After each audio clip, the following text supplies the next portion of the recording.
नमस्कार दोस्तों, आज हम बात कर रहे हैं मंत्रों से। मंत्र क्या होता है? मंत्र एक ऐसा वैज्ञानिक साधन है जिससे आप शक्तियों को साधते हैं और उस तरह की ऊर्जा को आप अपने अंदर समावेशित करते हैं जिस ऊर्जा की आपको आवश्यकता है। जो भौतिक बाधाएं हैं संसार के में जीते हुए जीवन में, जो आपको कष्ट आ रहे हैं, जो परेशानियां हैं, उनसे दूर होने का अचूक उपाय मंत्र होते हैं। इससे आप साधारण भाषा में भूत पिशाच देवता कहते हैं। इसी प्रकार एक मंत्र क्या है हम आपको बताते हैं। गायत्री मंत्र पढ़िए। ओम भूर्भुवस्वः तत्सवितुर्वरेण्यं भर्गो देवस्य धीमहि धियो यो न प्रचोदयात्। ये एक प्रार्थना है। इस प्रार्थना में हम कहते हैं, हे प्राण स्वरूप, दुखनाशक, सुख स्वरूप, श्रेष्ठ तेजस्वी पापनाशक, देव स्वरूप परमात्मा, हम आपको अपने अंतःकरण में धारण करें। हे परमात्मा, आप हमारी बुद्धि को सन्मार्ग में प्रेरित करें। यानी कि हम परमपिता परमेश्वर से, अपने इष्ट से, अपने परमात्मा से बारंबार प्रार्थना करते हैं कि आप दुख नाशक हैं, आप सुख स्वरूप हैं, आप श्रेष्ठ हैं, आप तेजस्वी हैं, आप पाप नाशक हैं, आप देव स्वरूप हैं, देने वाले हैं, आप परमात्मा हैं, आपसे बड़ा आत्मा कोई नहीं है, परम आत्मा है। हम आपको बारंबार प्रार्थना करते, प्रभु हमारे हृदय में रहिएगा और हम बड़े निर्बल हैं, हमें सन्मार्ग पर चलाइए। अब आइए महामृत्युंजय मंत्र। ओम त्र्यंबकम यजामहे सुगंधिम पुष्टिवर्धनम उर्वारुकमिव बंधनान् मृत्योर्मुक्षयेमामृतात्। इस मंत्र का जो लोग जाप करते हैं उन्हें कष्ट नहीं होते, शारीरिक कष्ट नहीं होते, उनकी बीमारियां दूर हो जाती हैं, उनके एक्सीडेंट नहीं होता, जिन लोगों को बीमारियां हैं उनकी जल्दी ठीक हो जाती हैं, अकाल मृत्यु नहीं होती और मृत्यु होने पर के समय कष्ट नहीं होता। क्योंकि बंधुओं, जो लोग मृत्यु के करीब हैं और जिनकी मृत्यु होती है उन्हें बड़ा कष्ट होता है। कुछ तो कई कई वर्षों तक तड़पते हैं, कई कई महीनों तक तड़पते हैं। कभी कभी चिकित्सा विधि में ऐसी प्रक्रियाएं होती हैं, बहुत कष्ट होता है। वेंटिलेटर पर, राइस ट्यूब, ट्रैकियोस्टमी होती है, वेंटिलेटर और आप बहुत सारी ट्यूबें डालते हैं और आदमी तड़पता रहता है, कुछ बोलता नहीं है, केवल सहने के अलावा उसके पास कुछ नहीं होता। बहुत कष्ट होता है। बचने के लिए मंत्र बहुत कारगर है। वैसे इसका थोड़ा सा अर्थ आप जानना चाहें तो इस तरह से है कि 3 नेत्र वाले, जिनका हम हृदय में सम्मान करते हैं, पूजते हैं, एक मीठी सुगंध के समान है, फलने फूलने वाली स्थिति जो पैदा करते हैं, पोषण देते हैं, बढ़ने की शक्ति देते हैं। उर्वारुकमिम ककड़ी, इफ माने जैसे, इस तरह बंधनों से मुक्ति कराने वाले, मृत्यु से और मोक्ष, हमें स्वतंत्रता दें, मुक्ति दें, माने अमरता मोक्ष। ये थोड़ा सा हमने मीनिंग, शब्दार्थ बताया है। इससे आप ये जान सकते हैं कि हम भगवान से ये प्रार्थना करते हैं, हे भगवान, आप एक मीठी सुगंध के समान हैं, आप त्रिकालदर्शी हैं, आप भविष्य, भूत और वर्तमान सब जानते हैं, आप सभी का पोषण करने वाले हैं, आप सभी की शक्ति बढ़ाने वाले हैं और आप हमें अमरता का वरदान दें, मृत्यु से दूर करें। इसका अर्थ यह है कि जब मृत्यु का समय आए, जब शरीर पूरा हो जाए, तो जैसे ककड़ी, पकी हुई ककड़ी अपने आप पौधे से हट जाती है बिना पीड़ा के, उस तरह से इस शरीर से हमारी आत्मा मुक्त हो। तो इस मंत्र का बड़ा शक्तिशाली अर्थ है। इस मंत्र, ये अपने आप में बड़ी प्रार्थना है और इस मंत्र का प्रभाव बहुत अधिक है। तो अपने जीवन में अगर आप कर सकते हैं, गायत्री मंत्र का जाप, महामृत्युंजय मंत्र का जाप रेगुलर बेस पर करें। सनातन धर्मियों को तो करना ही चाहिए। और जो ये ICU, एक्सीडेंटल और जिस तरह की चीज़ें हैं, इनसे आप बच सकते हैं। देखिए, एक तरफ तो आपकी सद्बुद्धि, भगवान से आप प्रार्थना कर रहे हैं कि आप सद्बुद्धि की तरफ रहे, और दूसरा आप प्रार्थना, जब भगवान से ये प्रार्थना करते हैं, महामृत्युंजय मंत्र का जाप करते हैं, तो आप दुर्घटनाओं से बचने की प्रार्थना करते हैं, आप बीमारियों से बचने की प्रार्थना करते हैं। और देखिएगा, जाके मन में जैसी भावना होती है, प्रभु की कृपा वैसे ही होती है। जब लगातार आप हृदय से प्रभु से गायत्री मंत्र के रूप में प्रार्थना करेंगे सद्मार्ग पर चलने के लिए, और प्रभु से प्रार्थना करेंगे कष्टों से बचने के लिए, जरूर सुनेंगे ईश्वर। अब हम आपको देते हैं वो मंत्र जिनके पास गुरु मंत्र नहीं है, जो अपने इष्ट को किन्हीं का फिक्स इष्ट नहीं है, इष्ट पर पूर्ण श्रद्धा नहीं है अभी, और वो ये जानना चाहते हैं कि उन्हें किस तरह से पूजा करनी चाहिए, कौन से मंत्र से जाप करना चाहिए। तो शास्त्रों में हमारी राशियों के अनुसार मंत्र जाप दिए गए हैं। राशि क्या होती हैं? राशि वो होती हैं जब हमारा जन्म होता है तो पूर्व दिशा में उस समय जो नक्षत्र यानी छोटे छोटे तारों का समूह, राशि जो तारों का समूह, ग्रहों का समूह जो भी होता है, उसके आधार पर, नक्षत्रों और तारों के समूह के आधार पर राशियां बनाई जाती हैं। उदाहरण के तौर पर अगर आप ग्वालियर में हैं तो 12:01 पे सोमवार 1 तारीख 2002, तो आप देखिए पूर्व दिशा में जो भी आपकी राशि होगी, मेष, मीन, मकर, जो भी तारों का समूह जिस रूप में होगा उसके आधार पर आपकी राशि निर्धारित की जाती है।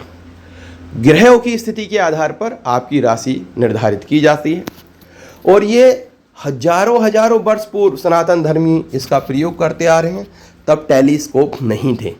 जो स्थिति हमने उस समय हजारों वर्ष पूर्व बतानी शुरू की थी, आज टेलीस्कोप से लोग ढूंढते हैं। कैसे? कि देखिए ये शरीर बड़ा कॉम्प्लिकेटेड मशीन है।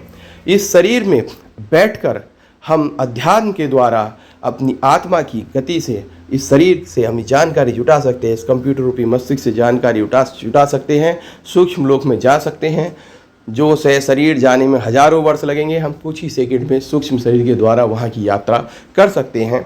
ये विज्ञान बिल्कुल अलग है। इस विज्ञान का प्रयोग पहले लोग करते थे भविष्य की जानकारी जानने के लिए और भूतकाल की जानकारी जानने के लिए।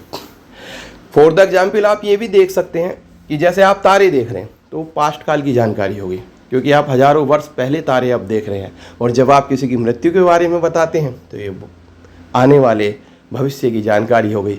दो सत्य तो सभी को पता है। भूतकाल के तारे आप देख रहे हैं और भविष्य की मृत्यु सबको पता है होनी है। इसी तरह ये तो अंदाजे की बात हो गई और सामने देखने की बात हो गई। लेकिन सूक्ष्म शरीर में रहकर आप किसी भी अंतरिक्ष में कहीं भी जा सकते हैं ऊर्जा के रूप में, और यहाँ ब्रेन से आप कनेक्ट होंगे तो आप सारी इन्फॉर्मेशन कलेक्ट कर सकते हैं। तो हमारे ऋषि मुनि उसी प्रकार हर ग्रह, हर नक्षत्र की जानकारी जब संध्या में ध्यान में बैठते थे तो जुटा लेते थे कि शुक्र ग्रह किधर है, बुध ग्रह पृथ्वी के बिल्कुल निकट है, चंद्र किधर है, राहु की छाया कैसी है, केतु की छाया कैसी है, ये सब जानकारी जुटा लेते थे। तो ये जो मंत्र दिए गए हैं, जैसे मिथुन राशि के लिए हमने मंत्र दिया है, मेष राशि के लिए मंत्र दिया है, मकर राशि के लिए मंत्र दिया है, कुंभ राशि के लिए मंत्र दिया है, मीन राशि के लिए मंत्र दिया है, तो वो लोग अगर इसे श्रद्धा से जपें तो ये मंत्र क्या है? शब्दों का एक समुच्चय है, साथ में एक प्रार्थना है। इसको जब आप जपेंगे तो आपके अनुकूल ऊर्जा उत्पन्न होगी और आपका जीवन अच्छा होने लगेगा। ये आप खुद महसूस कर सकते हैं। देखो इससे नुकसान तो कुछ है नहीं, करके देखिए 100% फ़ायदा होगा ही होगा, ये हमारा विश्वास है।